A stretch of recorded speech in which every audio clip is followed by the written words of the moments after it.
సాధారణంగా కొత్త ఇల్లు నిర్మించుకున్నప్పుడు ఇంటి ముందు, వ్యాపారం ప్రారంభించినప్పుడు దుకాణాల ముందు ఎవరి దిష్టి తగలకుండా దిష్టి బొమ్మలు కడుతూ ఉంటారు.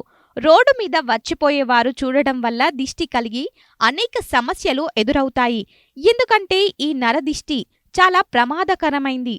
నరదృష్టి పడితే నాపరాయి కూడా బద్దలవుతుంది అనే ఒక సామెత మనందరికీ తెలిసే ఉంటుంది. నరదిష్టి తగలడం వల్ల కుటుంబంలో కలహాలు మొదలై కుటుంబమంతా అస్తవ్యస్తంగా మారుతుంది. ఇక వ్యాపారంలో కూడా నష్టాలు మొదలై ఆర్థిక సమస్యలతో సతమతమవుతారు. ఏ మ్యారేజ్ దిష్టి వల్ల ఆర్థిక సమస్యలు మాత్రమే కాకుండా అనారోగ్య సమస్యలు కూడా మొదలవుతాయి. అయితే కొన్ని చిట్కాలు పాటించడం వల్ల నరదిష్టిని తొలగించవచ్చు. సాధారణంగా చిన్నపిల్లలకు ఎక్కువగా దిష్టి తగులుతూ ఉంటుంది. ఎందుకంటే చిన్నపిల్లలు ముద్దుగా ఉండటం వల్ల ప్రతి ఒక్కరూ వారిని చూస్తూ ముద్దు చేస్తారు. ఇలా వారందరి దిష్టి కలిగి పిల్లలు నిత్యం ఏడవటం, అన్నం తినకుండా ఉండటం లాంటివి చేస్తూ ఉంటారు.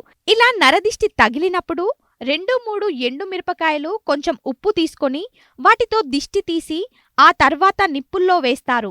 ఇలా చేయడం వల్ల దిష్టి మొత్తం తొలగిపోతుంది. అలాగే ఇళ్లకు, దుకాణాలకు దిష్టి తగలకుండా ఉండటానికి వాటి ముందు దిష్టి బొమ్మలను తగిలిస్తారు. అంతేకాకుండా ఎండు మిరపకాయలు, నిమ్మకాయలు కలిపి ఒక దారానికి గుచ్చి వాటిని గుమ్మం ముందు వేలాడదీస్తారు.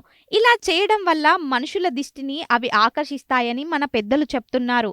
అలాగే నరదిష్టి వల్ల కుటుంబంలో సమస్యలు తగ్గకపోతే ఒక నిమ్మకాయ 2 ముక్కలుగా కోసి ఒకదానిని పసుపు, ఇంకో ముక్కను కుంకుమలో ముంచి వాటిని ప్రధాన ద్వారంలో ఇరువైపులా ఉంచాలి. ఇలా చేయడం వల్ల మంచి ఫలితం ఉంటుంది. నరదిష్టి వల్ల ఆర్థిక సమస్యలు, అనారోగ్య సమస్యలతో బాధపడేవారు వినాయకుడి గుడికి వెళ్ళి అక్కడ పూజలు చేయడం వల్ల ఆ నరదిష్టి నుండి ఉపశమనం లభిస్తుంది.